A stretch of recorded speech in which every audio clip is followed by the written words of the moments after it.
Papa, we are so hungry. Please, can we get money for even a small loaf of bread? Chibuzo's voice trembled as he stood before the heavy iron gates of his father's warehouse. Money? Do I look like a bank to you? Mr. Okorie's voice was a sharp blade. If you want money, go and work for it. I don't have a single kobo to throw away on your stomach. He turned back to the table, his face twisted in a mask of gritted teeth aggression as he gripped thick, rubber-banded stacks of cash. Outside, his 3 children, Chibuzo, Ifyananya, and little Somto, stood in the dust, their ribs visible through their thin, tattered clothes. Inside that room, Mr. Okorie was counting 5 million naira he had hidden in iron boxes buried beneath the floorboards. He slammed the lid shut and watched through the window as his own blood walked away empty-handed. That night, Somto's breathing became shallow. Mr. Okorie was 55 years old, the most successful timber merchant in the region. Every evening, while the village slept, he obsessed over his paper empire. His wife, Ngozi, was only 38, but her face was a map of exhaustion and fear. Her wrapper was faded to gray, and her slippers were held together by rusted wire. Every morning she woke at dawn to fetch water, wondering how she would survive another day of begging a millionaire for the price of a cup of gari. Before we begin, don't forget to like and subscribe to the channel. Also, let me know in the comments section where you are watching my folktale from. I want to know how far this story has traveled. The heavy iron gate of Mr. Okorie's timber warehouse groaned as it swung open, revealing a cathedral of wealth that smelled of fresh cedar and cold, hard success. Inside, the air was thick with the scent of abundance. Towering stacks of mahogany and teak reached toward the rafters, representing millions of naira in untapped profit. Mr. Okorie moved through the aisles with a predatory grace, his fingers trailing over the smooth wood as if he were stroking the faces of his true children. To the village of Amuza, he was a giant of industry, a man whose word could move mountains of timber and whose pockets never ran dry. He stood in the center of his empire, chest out, jaw set in that familiar mask of stern control, looking every bit the prosperous merchant the world believed him to be. But less than a mile away, in the shadow of this great success, sat the house that wealth forgot. While the warehouse was organized and overflowing, the Okorie home was a landscape of quiet, hollowed-out desperation. In the kitchen, Ngozi knelt on the hard dirt floor, her thin arms shaking as she scraped the bottom of a near-empty plastic tin. There was no scent of cedar here, only the smell of wood smoke and the bitter tang of hunger. She looked at her 3 children, Chibuzo, Ifyananya, and little Somto, who sat on a frayed mat with eyes that were too large for their sunken faces. "Mama, is there more?" Somto whispered, her voice barely a thread. Ngozi looked down at the watery remains of a single portion of gari meant to feed 4 people. Her heart broke, a familiar, jagged tear that had been widening for years. She wore a wrapper so faded the patterns had vanished into a ghostly gray, and her feet were calloused from walking miles in slippers held together by rusted construction wire. The secret of the Okorie household was a dark paradox. The father was a king in the marketplace but a ghost at the dinner table. He would spend hours meticulously arranging his inventory and counting his hidden bundles of naira notes, finding peace only in the rustle of paper. He convinced himself that every coin kept was a shield against a rainy day, oblivious to the fact that inside his own home, it had been pouring for 20 years. As he locked the warehouse doors that evening, ensuring his riches were safe behind double-bolted steel, he didn't realize he was locking his family out of the very life he claimed to be building for them. He walked home with a full wallet and a stone heart, leaving behind a warehouse full of life to enter a home where life was slowly fading away. Ngozi woke at 4 a.m., the darkness of the room pressing against her like a heavy shroud. Beside her, Mr. Okorie slept deeply, his breathing steady and untroubled, likely dreaming of the iron boxes hidden beneath their floorboards where millions of naira lay idle and cold. Ngozi moved silently to avoid waking him. Experience had taught her that his morning mood was as sharp as a timber saw, especially if she dared to ask for housekeeping money. She reached for her wrapper, a piece of cloth so thin and worn that the morning breeze passed through it as if she were wearing nothing at all. It had been torn in 3 places, stitched and restitched until the thread itself was all that held the fabric together. As she stepped outside to fetch water from the stream, she slid her feet into her slippers, the ultimate symbol of her 20-year struggle for dignity. The rubber soles had split long ago, but instead of replacing them, she had used bits of rusted construction wire to bind the pieces back together. With every step toward the water, the wire bit into the sides of her feet, a constant, stinging reminder of the man who owned the largest warehouse in the region but wouldn't spare the price of a loaf of bread for his own children. By the time the sun began to rise, Ngozi was back at the compound, her heart breaking as she watched 7-year-old Chidara wake up with a whimper of hunger. "Wait, my child," she whispered, her voice cracking as she checked her old, leather purse. She found only 35 naira, hardly enough for a handful of gari. She looked toward the shop where her husband was already busy arranging new crates of expensive drinks, his face a mask of gritted teeth aggression as he guarded his inventory. She approached him one more time, her hand stretched out in desperate pleading. "My husband, the children have not eaten since yesterday," she began, her eyes dry because she had no more tears left to shed. Okorie didn't even look up from his ledger. "I told you, that is business money," he snapped, his knuckles white as he gripped a fan of cash. Ngozi turned away, the wire in her slippers digging deeper into her skin. She walked back to her children, a woman who looked 60 despite being only 40, carrying the weight of a millionaire's greed on her fragile shoulders. The sun had barely climbed over the horizon when Chibuzo set out for school, his feet heavy with a dread that no child should carry. He clutched his textbooks to his chest, worn volumes held together by brittle rubber bands that snapped whenever he turned a page too quickly.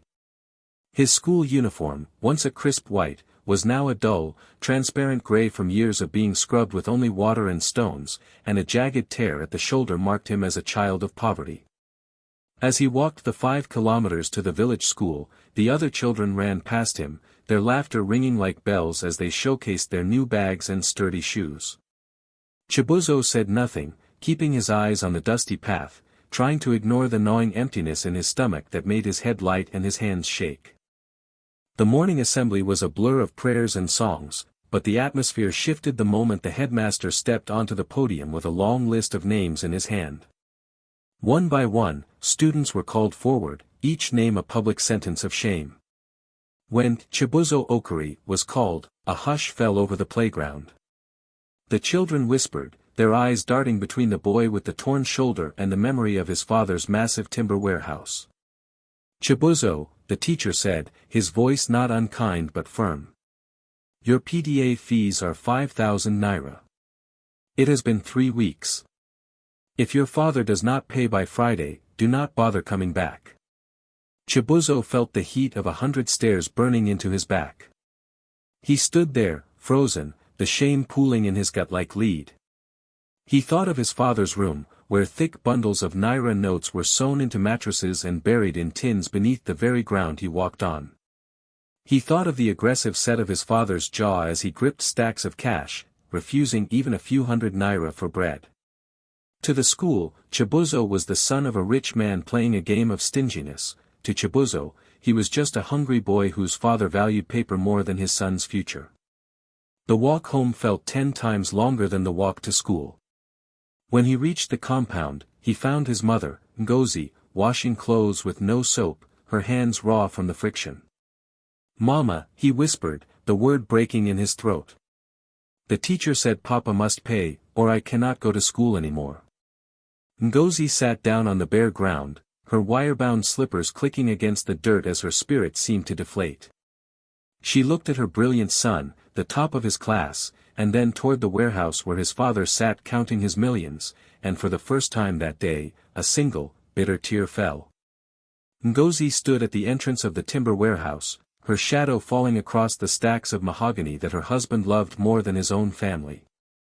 Inside, Mr. Okorie was in his element, his eyes bright with a feverish intensity as he smoothed out a bundle of crisp naira notes on a wooden crate. The air was thick with the scent of fresh-cut wood and the heavy, silent weight of hoarded potential.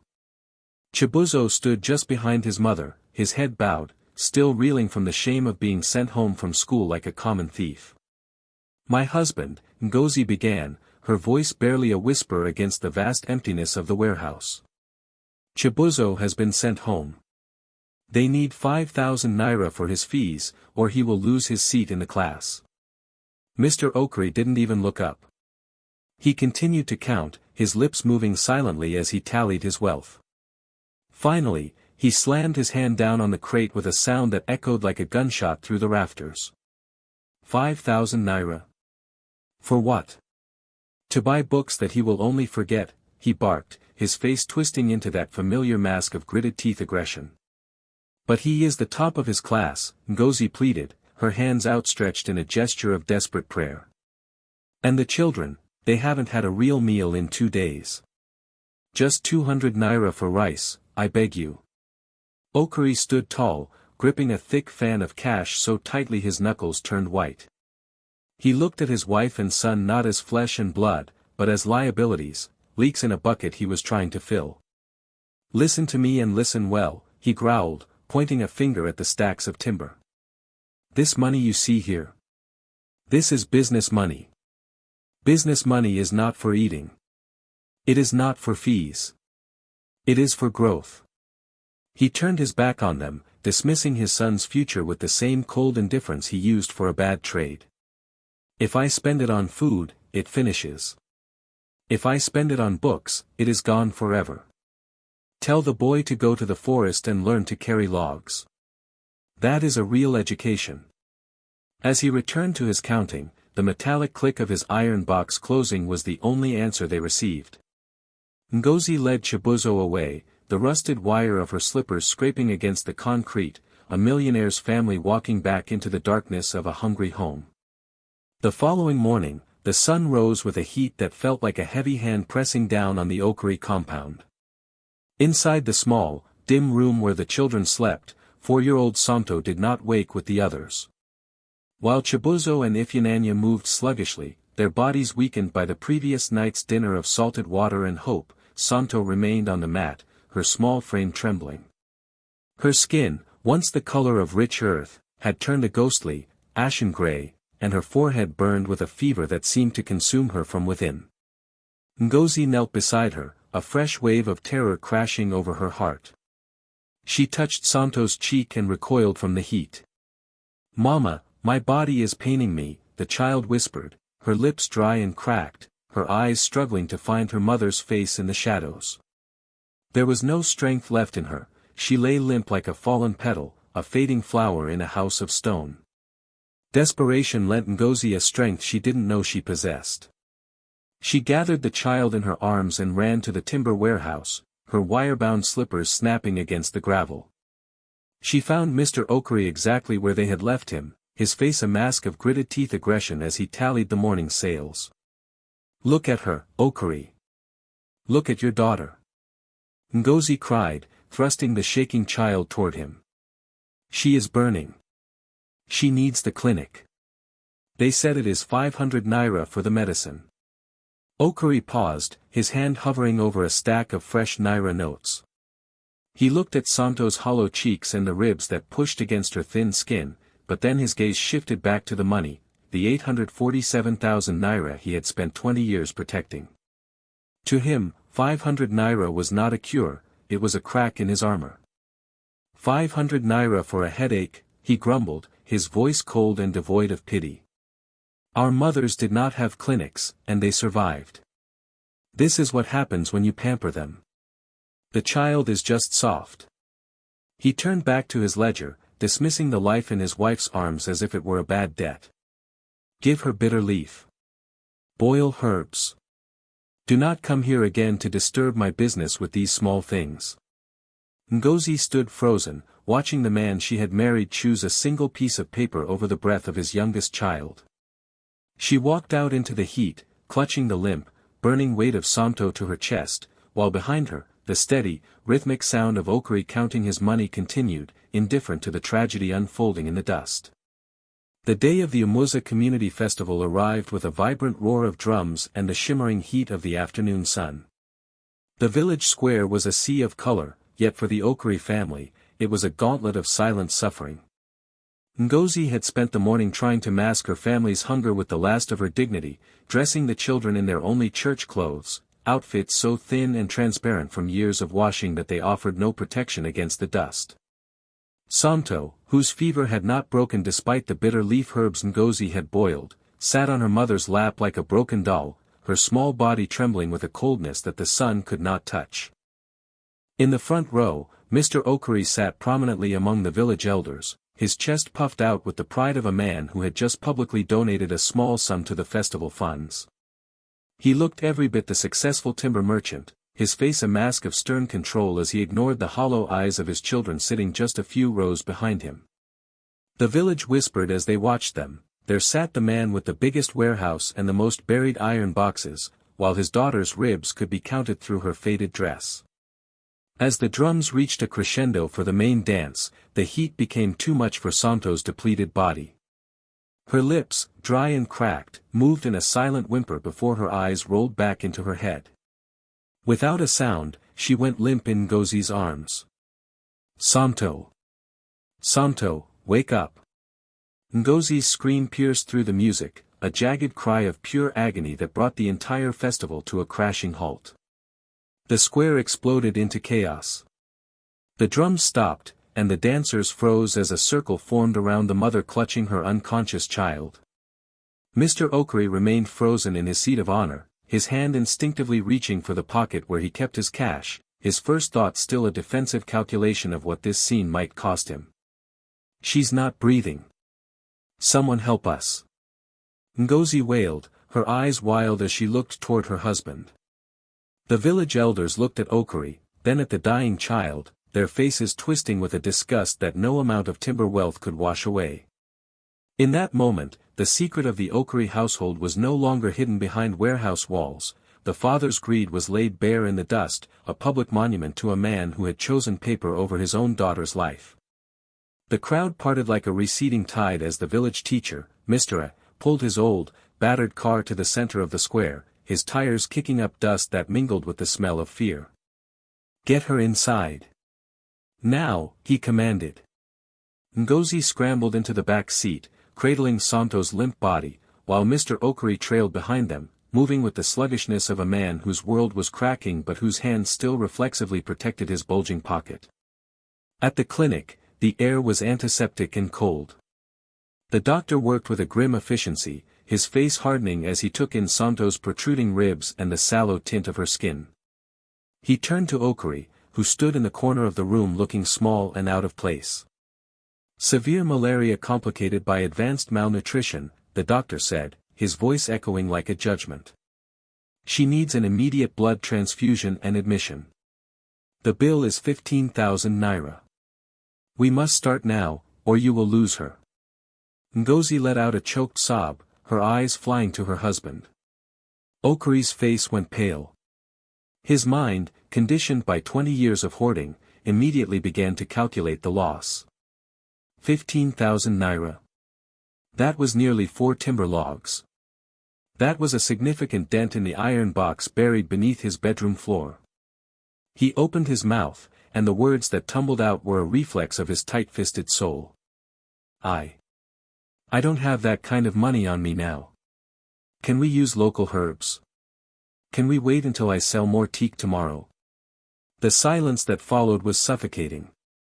The doctor's jaw tightened in disgust, and Ngozi collapsed into a chair, her wire-bound slippers clicking against the tile as she buried her face in her hands. Then, a shadow fell over the doorway.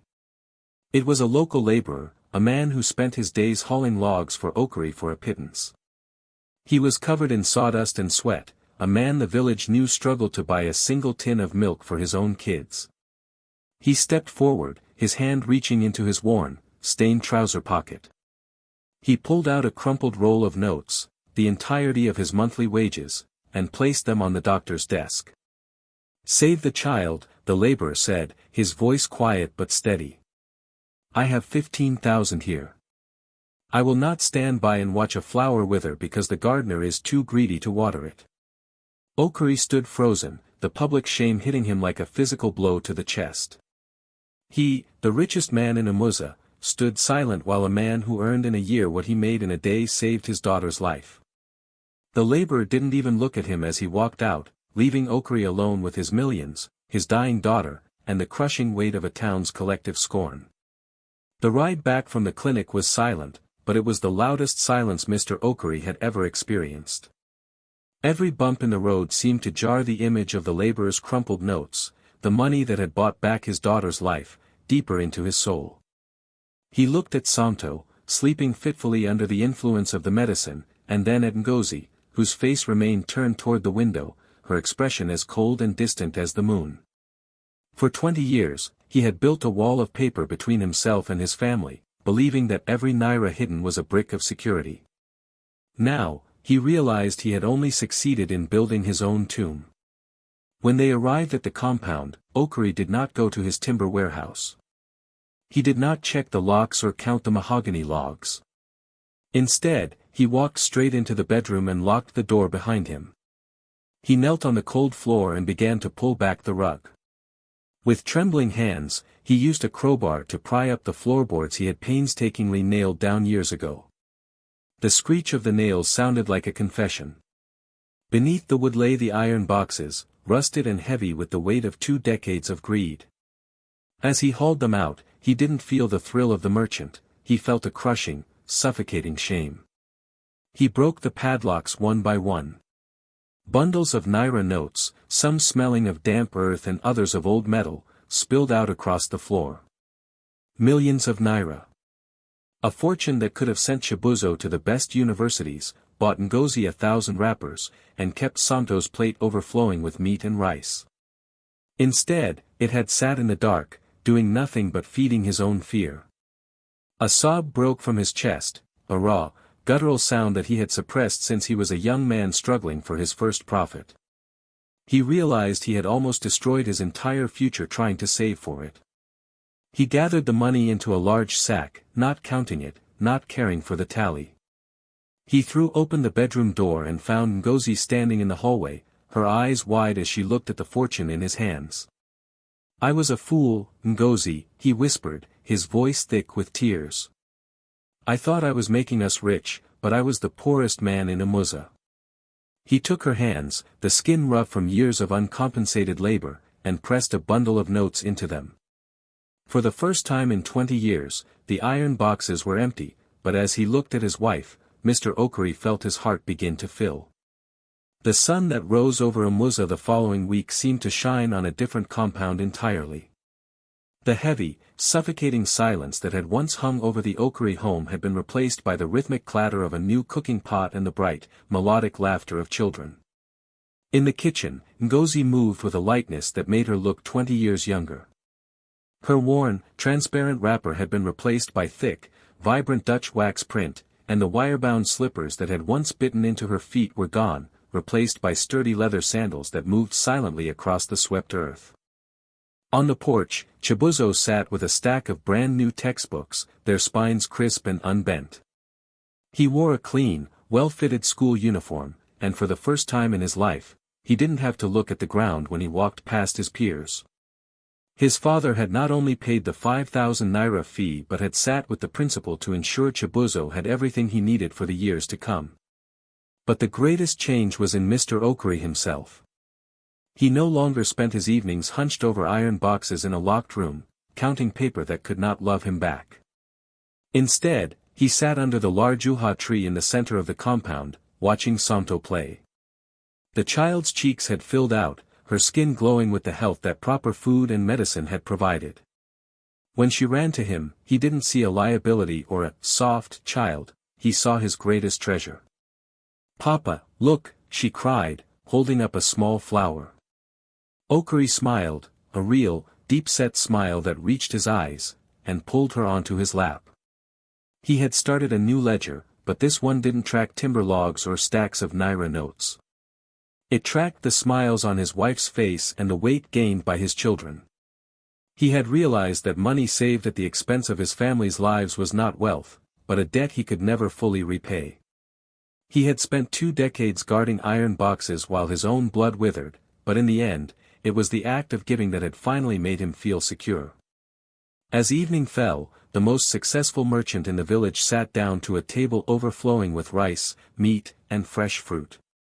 He looked around at his thriving family and realized that the poorest man in Amuza had finally become its richest.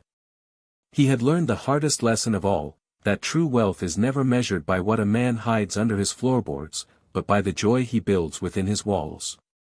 Thank you for taking the time to listen to this story. We wish you and your family strength, a life full of joy and peace every day. See you again in the next video.